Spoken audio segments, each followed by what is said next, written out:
I just have a couple of housekeeping things for you. I feel like I'm giving housekeeping announcements all the time right now, and that's just the stage of life we're in as a church. I promise these will stop at some point. So, a couple of things that I just want to share with you. June 24th, so 2 weeks from today, we will be finishing our services and coming back shortly after 1:15 that afternoon and ripping out pews and ripping out carpet and removing things from this room so that over the course of the next couple weeks they can come in and do new paint and new carpet and window treatments, and we can bring the new chairs in and all of those things. And so what we're asking you in that's a busy day. That's going to be a big day. What we're asking is we need help. We need, I've been told 50 to 60 people. I think that would make, many hands make light work. It would go quickly. We need people to come. We just need bodies. We need people who can carry things and that can help remove things out of this building. And so we're asking you if you would like to help with that. That's June 24th, so it's not next week. It's the week after. If you'd like to help with that, we just need to know. There's a sign-up sheet. If you walk straight up these doors and to the right, there's a sign-up sheet there. If you would just write your name down. Now, we do realize it's going to be kind of a construction zone. So younger kids will, we may have some things for you to do, but it won't be in this room. It'll be maybe carrying some things out before we start really tearing things up. We've got some ideas on lunch. Maybe go get your own and bring it back. Or I'm actually working on an idea right now. I'm kind of throwing it out here, just going out. We may do something different, so I'll talk to you later about that. Sorry. The other thing I want to tell you about that is really exciting for us as a church. We do all of this because we want to connect Christ to where you live, but it's not just about going out into your neighborhoods. It's about connecting Christ to your friends and neighbors, being able to connect to our body here, believers, and be a part of this. We had a call this week from a man named Scott Pardee, who owns a construction company that is developing a housing development right across the street. If you look at Calvary Temple, there's a fence right behind there, and they are going to be, over the next several years, adding 300 to 400 homes right across the street from us. The first 10 homes will be done in the next 2 to 3 years. Charter school, crop sharing kind of farm idea, a whole lot of things right behind us. And so we need to be ready. I fully believe that there are incredible days ahead for Osage Hills. The God is moving in ways that we can't explain, and so we need to be ready. So that's part of why we're doing this now, and part of why we're preparing for the future, because we don't know what God has out there for us, but we know that we need to be faithful where He is calling us now. So, be in prayer for that. If you'd like to know more, I know in the newsletter it talked about there's a public meeting on June 19th from 5 to 7 that you're welcome to go to. We just ask that you contact the church office so that we can let you know where that is, because they've asked for numbers from us of who might be going and how many to expect. So please do that. Before we move on, would you pray with me? Father, we're thankful for this day. We don't know what you're going to do in the future of Osage Hills, but we know this. We want to be faithful. We want to follow. We want to know you well, and we want to honor you. God, help us to be people who are not afraid to keep in step with your Spirit and to move where you're going. Help us to know your word and your ways and your will and to honor you no matter what. God, I'm simply thankful for this opportunity to be here this morning to study your word with other believers and to know you. Help us, God, help us to be aware of your movement and your presence today. To be bold in our faith, to not be afraid of where you're calling. Today, God, as we talk about some tough things, I pray that you would go before us. I pray that your Spirit would move in this room. And it's in your name I pray. Amen. This week in the media, this past week with celebrities and different things, has been kind of tough. We've watched as hidden depression, mental illnesses have taken the lives of two people that were pretty well known. On Tuesday, Kate Spade, we found out, had taken her own life. On Thursday, we heard the news about Anthony Bourdain, a chef and travel host, that he had taken his life. These are people that weren't just people that were common everyday names, but names that we've heard.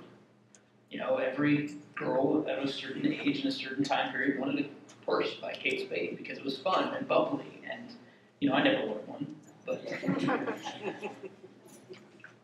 if you were at all into food or watched CNN, the travel show that Anthony Bourdain did, you knew his name. These were people that shocked the world by their decisions, by taking their own life. And it's something that we, in the aftermath, get to sit back and say, why? And we'll never understand. But what we do need to understand and realize is that mental illness in our world is real. And many of those that are close to us may be dealing with things that we will never understand, that we may never know about, and are simply calling out for help, calling out for somebody to be there. We have people in our family dealing with things that we don't always know about. And so, as a church, we need to be aware of this. We need to be aware that mental illness is real. We cannot hide it. We don't need to be oblivious to this. We need to watch, and we need to make sure that we're constantly pointing to Jesus, but that we're also a friend to those who are in need, a friend to those who are hurting. And so I want to give you what is out there all the time, and you can find it very easily, but the National Suicide Prevention Hotline. And if you or someone you know is having thoughts of suicide, help is available. And this is their public statements. You can reach out to the National Suicide Center by calling 1-800-273-TALK. That's up there. And that's not written very well, but it's up there too. Write it down. I don't know if you are dealing with it, but I don't want anybody in this room to feel like I'm the one that has to deal with this, so I'm going to, just write this down and make sure nobody knows. Everybody write it down. We all know somebody, and if you want to call somebody local, that's the number, 918-744-4800. You can get help. We don't always have all the answers, and I'm not going to pretend that I know all the answers to everything that you're going through, but we do need to be aware. And I don't want anybody to feel like they're alone. But it's oftentimes like these that we look at the outside. We look at what's happening in our world, and we find ourselves sometimes looking at things that we don't understand and asking the question, does Jesus care? I don't know if you've ever asked that question of your own life. You may have asked it, when the tornado ran through Moore a few years ago, or through Joplin and then took lives. You may have questioned that as Hurricane Harvey beat down on Houston and displaced families. Maybe you asked the question as another school shooting happened, does Jesus care? Maybe you asked that when a marriage ended or you lost a close friend and you simply said, does Jesus care? Does he care? It's a tough question for us to wrestle with. And if you're a person of faith and you have a relationship with Jesus, then you know at some level, yes, he does care. But I think there are elements of our lives sometimes we've asked, does he care? Does he care? And not only does Jesus care, but does he care about me? Now, I don't know what questions you've asked about your faith. I don't know where you've stood. I don't know what you've gone through. I'm not even going to pretend to say that I understand. But I will say this. I'm confident that Jesus cares. It may not always be the way that we think he does.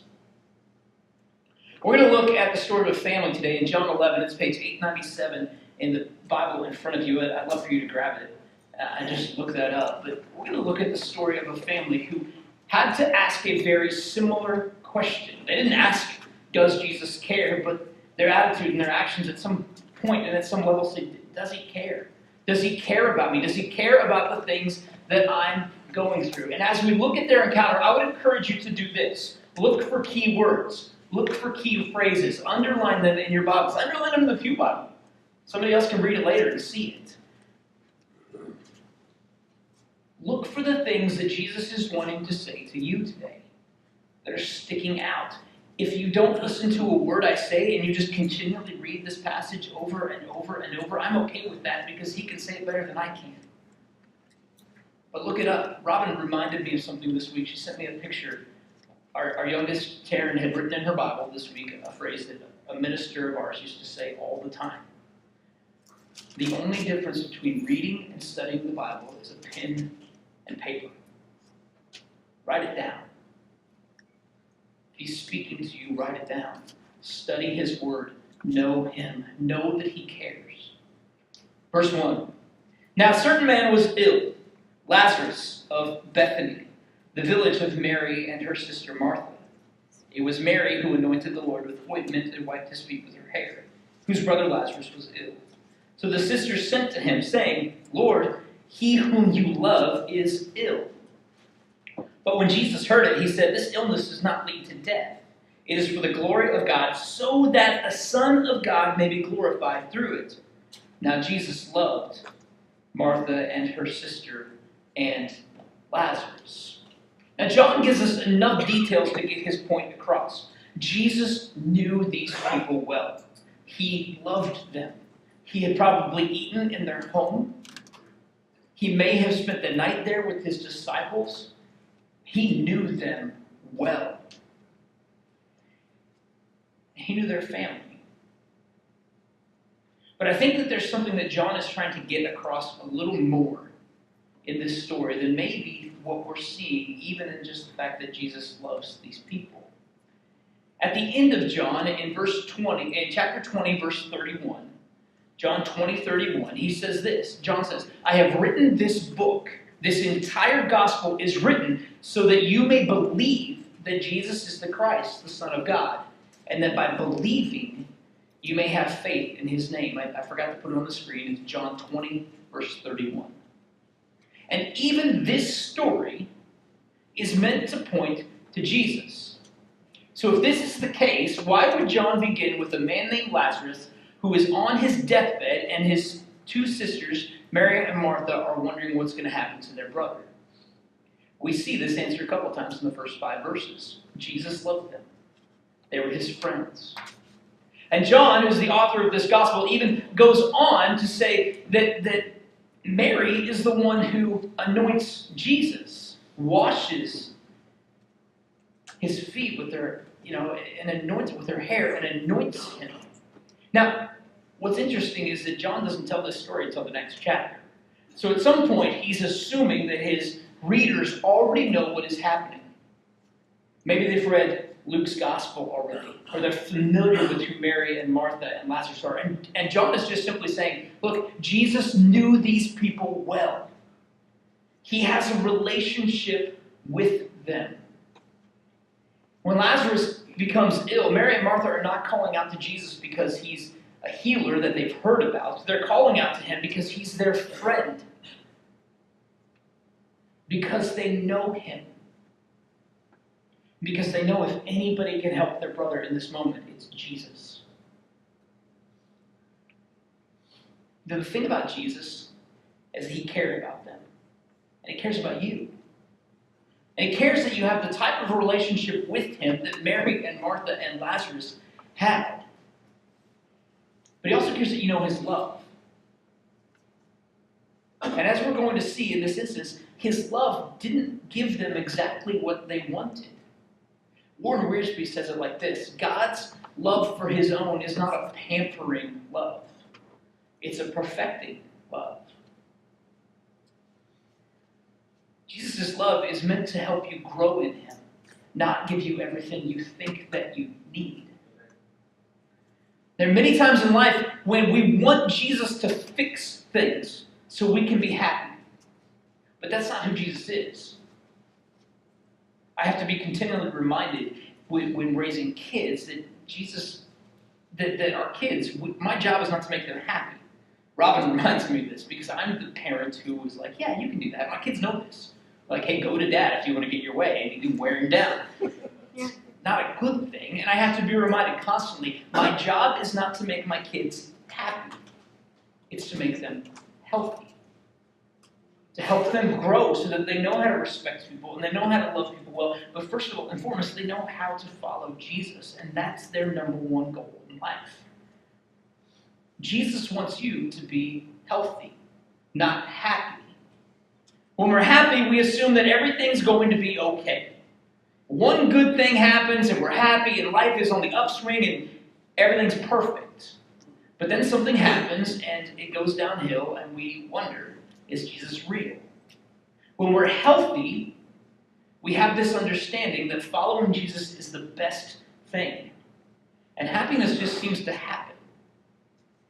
Jesus wants you to be healthy, not happy. Mary and Martha were convinced that Jesus would fix things, that he would give them what they wanted. He would give them happiness instead of leading them to what they needed most. In this situation, his love is not pampering, it's perfected. And we're going to see how that works throughout the rest of this. Jesus' response in verse 4 is really it's really what this all leads to. We can get a clue. This is what this leads to. He says this, but when Jesus heard it, somebody had come to Jesus and told him that he heard it. He said, this illness does not lead to death. It's for the glory of God, so that the Son of God may be glorified through it. Why is all of this going to happen? It's for God's glory. It's for his glory, and so that the Son of God can be known. So what does Jesus care about? Jesus cares about the glory of God.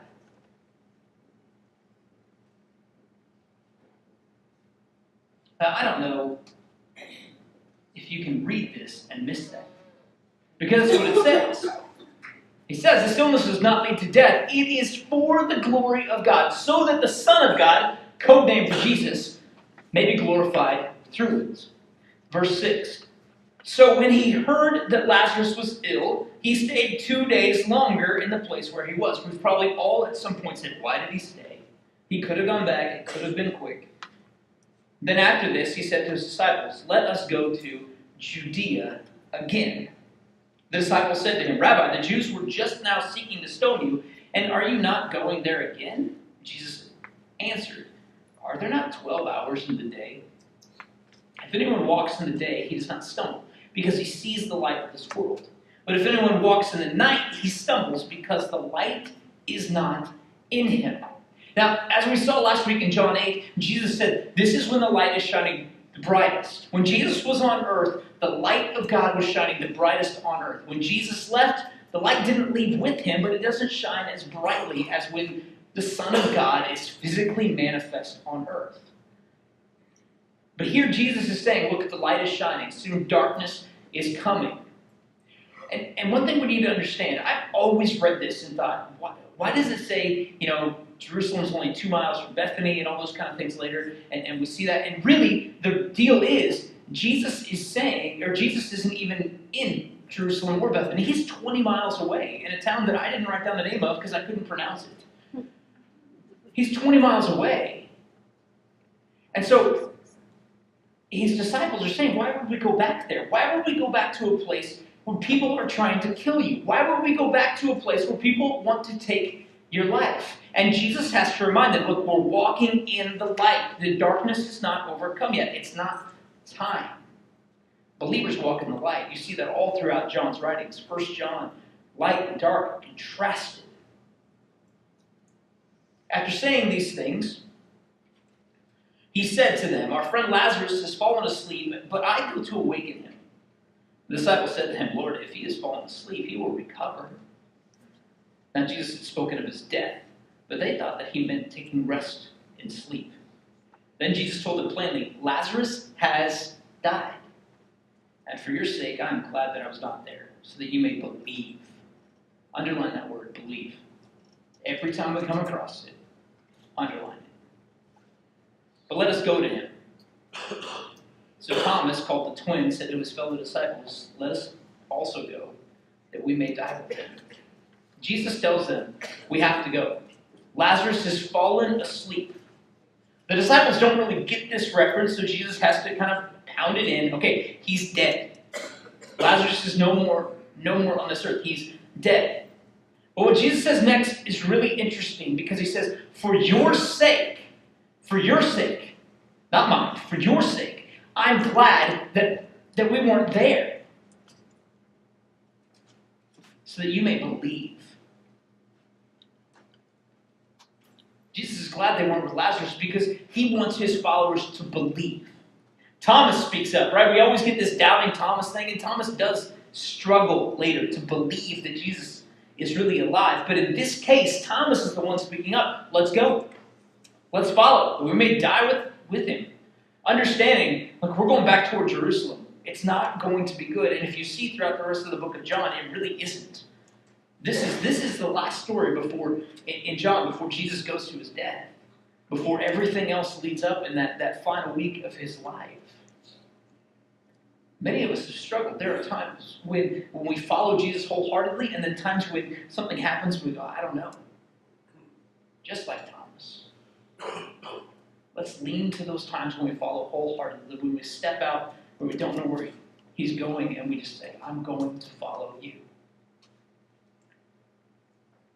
Verse 17, now when Jesus came, he found that Lazarus had already been in the tomb 4 days. Now over the years I've read this story, and I don't know about you, and wondered, why didn't Jesus just heal Lazarus earlier? Why didn't he just say, like from other times in the Gospels that we see, Jesus said, well, okay, just go home, they're healed. Why didn't he do this here? If he's just ill, why didn't he just say, okay, be good, you're healed? There's a time frame here that's kind of interesting, it's really intriguing to me. Because there's day one, right? Day one is when Mary and Martha sent the guy to go tell Jesus. And so this guy, I'm just going to write guy here, he goes 20 miles to go see Jesus. The day that Lazarus is ill, and they're worried about it, he goes to see Jesus. On day 2, this guy gets to Jesus and tells him. And then he goes back, so tells Jesus. And then, what do we see? We see that, well, on day 1, he comes. Day 2, Jesus knows. And days 3 and 4, Jesus waits and travels.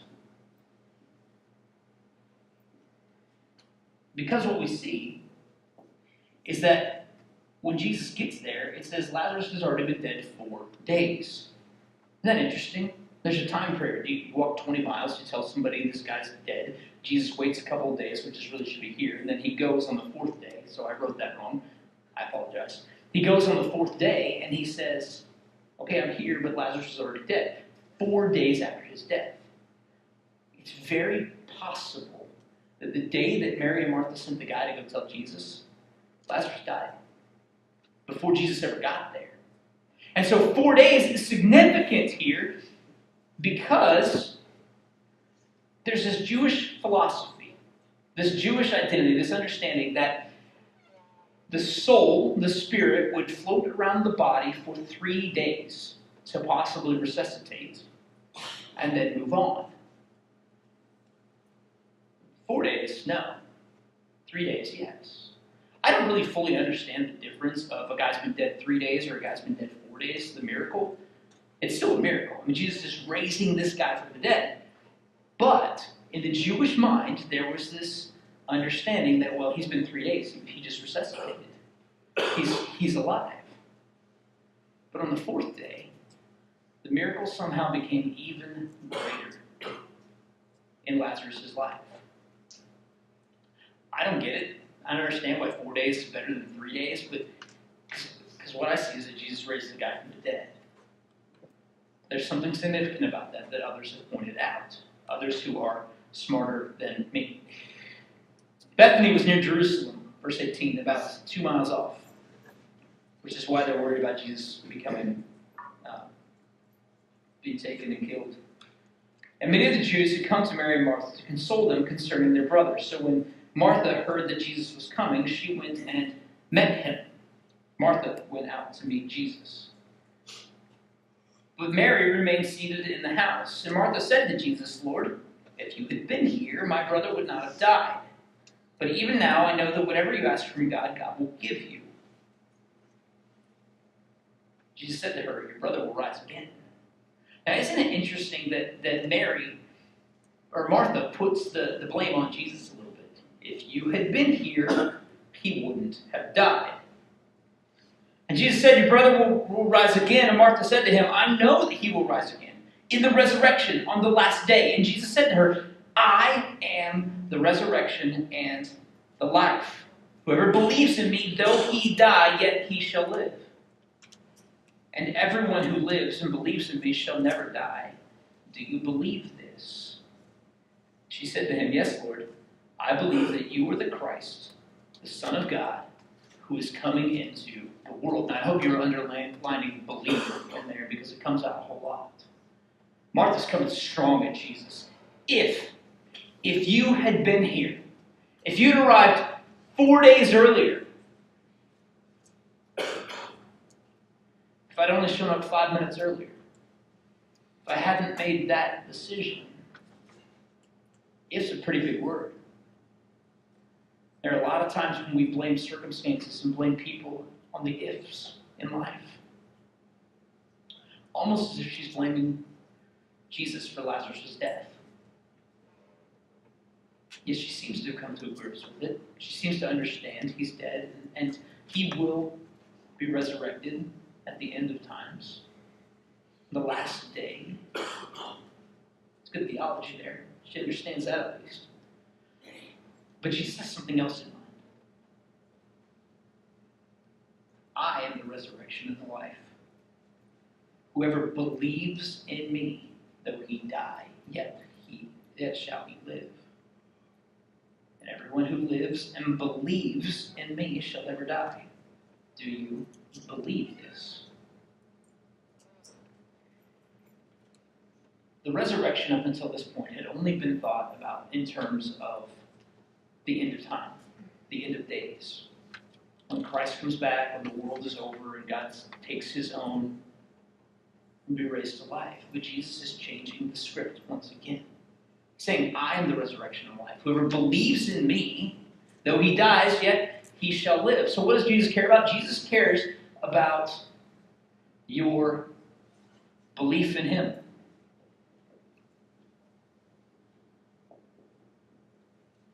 Jesus cares about the fact that you believe him or you don't believe him, that you follow him or you don't follow him. Not only is Jesus saying, if you believe in me, you'll never die, but he's telling Martha, he's putting her on the spot. Remember, she's already said, if you'd have been here, then everything would be okay. And Jesus says, what about you? What about you, Martha? Do you believe this? What's her response? Her response in verse 27, she said to him, yes, Lord.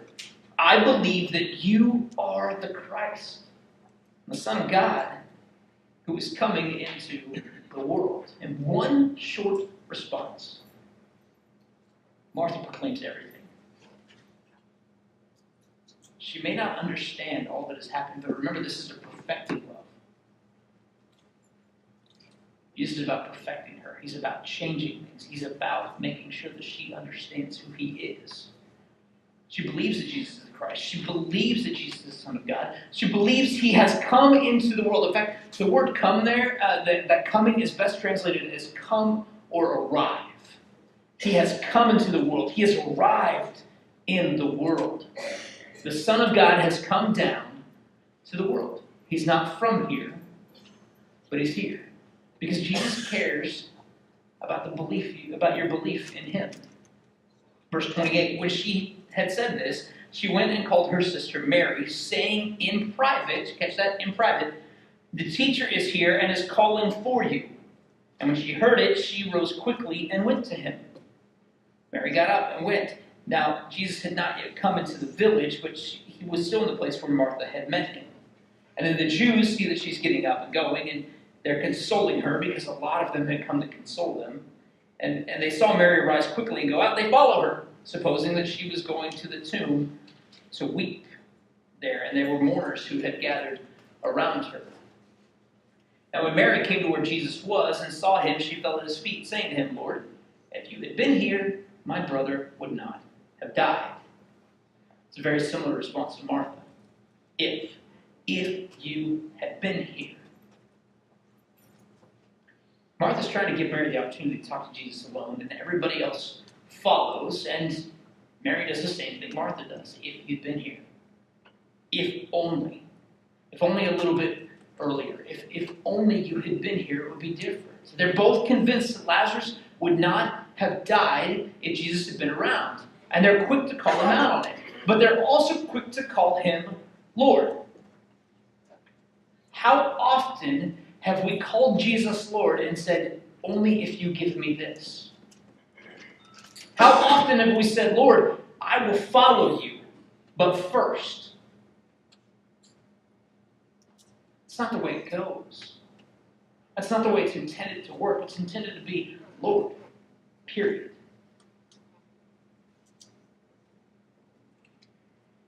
They know who Jesus is. They know his power, but they're questioning whether or not he cares. Things have not gone the way they wanted them to, and who do they blame? They blame Jesus.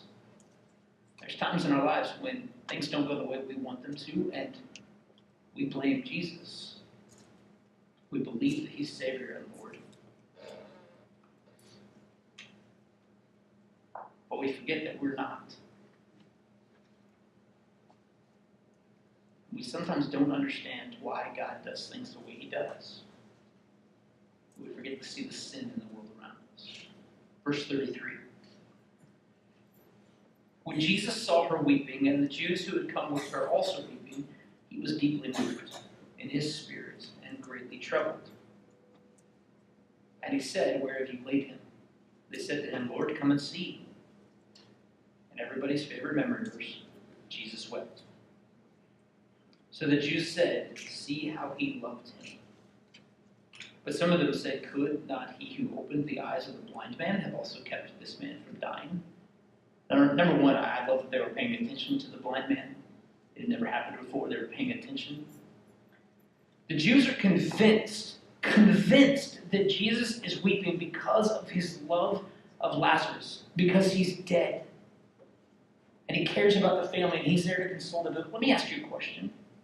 Why would Jesus be crying over a dead man who he's going to resurrect in a few moments? I can't reconcile that. Yes, he cares about the family, but why would he be crying over somebody he's going to perform a miracle for in a little bit? Some of them are even questioning the logic. Couldn't Jesus have done something? Same question Mary and Martha asked. He healed the sight of a blind man. Couldn't he have done something about this? Couldn't he have performed a miracle so that Lazarus wouldn't have died?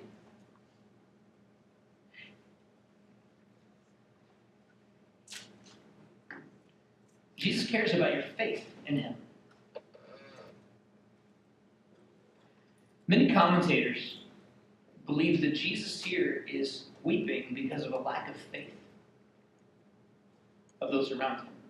They've seen the miracle, but they're questioning, could he do it again? Could he do something again? Let me show you what I mean here. Verse 33, there's the word weeping. When Jesus saw her, Mary, weeping, and the Jews who had come with her also weeping, he was deeply moved in his spirit and greatly troubled. And he said to them, "Where have you laid him?" And they said to him, "Lord, come and see." And verse 35, Jesus wept. The word there is dakryo. At least I think that's how you pronounce it. Dakryo, D-A-K-R-Y-O. This is the only time this word is used in the New Testament. Ever. It's a different word than verse 33. Why would John, who's very detail-oriented, loves to tell a story, loves to make sure you have the background, why would he use a different word if he didn't want to make a different point? The only other time we see Jesus weeping in the Bible is in Luke 19:41. If you want to write that down and check me, you can. Luke 19:41. When Jesus is weeping over the impending destruction of Jerusalem. But even there, that word is a fairly common word used for crying or weeping over something. In this case, this dakryo is used only here. Only time this word is used in the New Testament is because John wants to make the point that Jesus is weeping over something different. Because he sees a lack of faith in those around him. He's troubled, sorrowed because of their lack of faith. They only see death, but Jesus has already said, "I am the resurrection and the life." He's weeping because they don't believe, because they're struggling to have faith. Jesus cares about your faith in him. Verse 38, then Jesus, deeply moved, again came to the tomb. It was a cave, and a stone lay against it. And Jesus said, "Take away the stone." Isn't that interesting? Take it away. Martha, the sister of the dead man, just in case you don't know who Martha is at this point, said to him, Lord, by this time there will be an odor, for he's been dead 4 days. Jesus said to her, did I not tell you that if you believed, you would see the glory of God? What's Jesus reminding Martha of? Believe. Believe in me. Trust me. So they took away the stone, and Jesus lifted up his eyes and said, Father, I thank you that you have heard me. I knew that you always hear me, but I said this on account of the people standing around, that they may believe that you sent me. Why does Jesus pray? It's not so that he makes sure that he and God are on the same page in this case. It's not because he doesn't think he can raise Lazarus from the dead or that he doesn't have faith that it'll happen. Jesus prays for the people around him. He's flat out saying, God, I'm going to perform this miracle so that those people around me right now will believe that you sent me. I mean, come on. If you ever wonder what Jesus' agenda was on earth, to point glory to God, to believe, to save us, he's showing it. I am doing this so that they will believe. And all the way back in verse 4, so that God would be glorified. The Son of God will be glorified. That's why he's doing this. So they took away his stone. Jesus prays. And this is what happens. When he had said these things, he cried out with a loud voice, Lazarus, come out. There's a Puritan writer who once said, it's a good thing that Jesus said the name of Lazarus, or every dead man in that tomb would come out. The man who had died came out, and his hands and his feet bound with linen strips, and his face wrapped in a cloth. And Jesus said to them, unbind him and let him go. Now, I don't know if you've heard of anybody in modern times being raised from the dead. I haven't that I can recall. It's not really all that common biblically. There's a few times when Jesus is walking by, a funeral procession and a young boy and he raises them. Or Elijah raises the widow's son. And really the next resurrection we see biblically is Jesus. It doesn't really happen. People don't raise from the dead very often. And God is, Jesus here is saying, God, I'm doing this so they'll believe in you. They'll believe that you sent me. And here we go. Lazarus, come on out. It could have been big and dramatic. Lazarus, come out. Or it could have been, hey, Lazarus, come on. Let's go. Wake up. The whole point, though, is so that others would believe. Others would see him. Our world is full of heartache. It's full of pain because of sin. There are things happening in your life that you could never explain to anybody else except to say, I don't get it. You may be wondering, does God care? But sin assures us that tragedy will happen. There's also a part of us that knows it's not supposed to be like this. So does Jesus care? And that's the question we asked at the beginning. Does Jesus care? Here's what I know. He does care.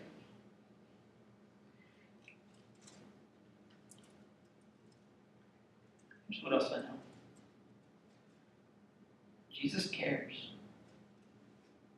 about you.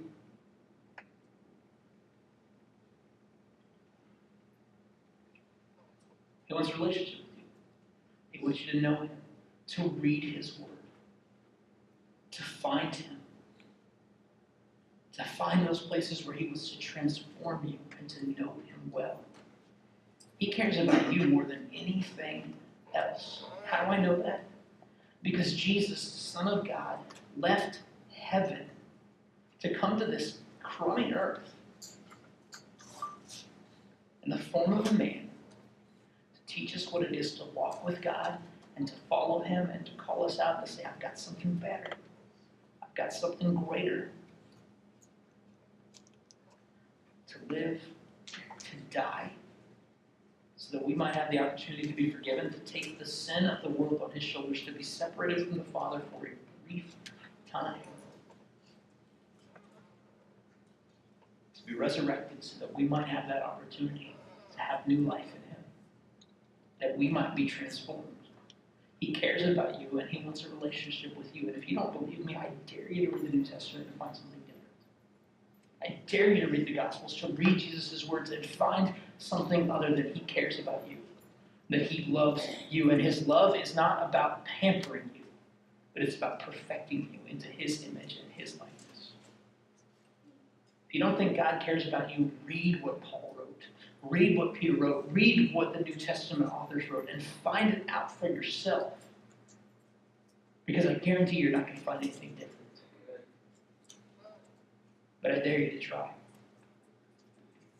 He wants to transform you, and he wants to spend eternity with you. And you know what? Life is not going to be perfect here. And I want to leave you with this today. This is the Message version of John 16, 31 through 33. You can close your Bibles. You can write it down if you want real quick. But John 16, 31 through 33.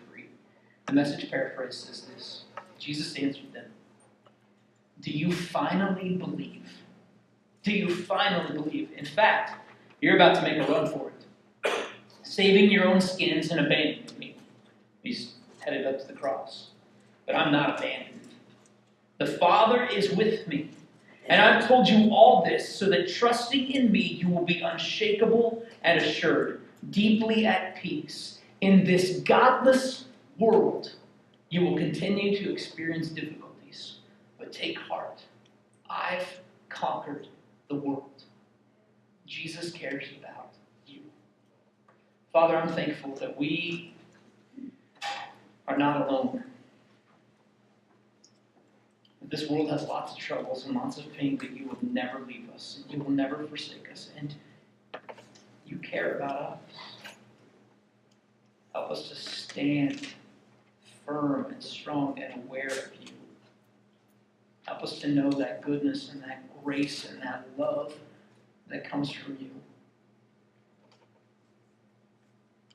God, help us not to be content to just slide by, but to know you well and to follow you. God, we love you. Move in this place today. It's in your name I pray.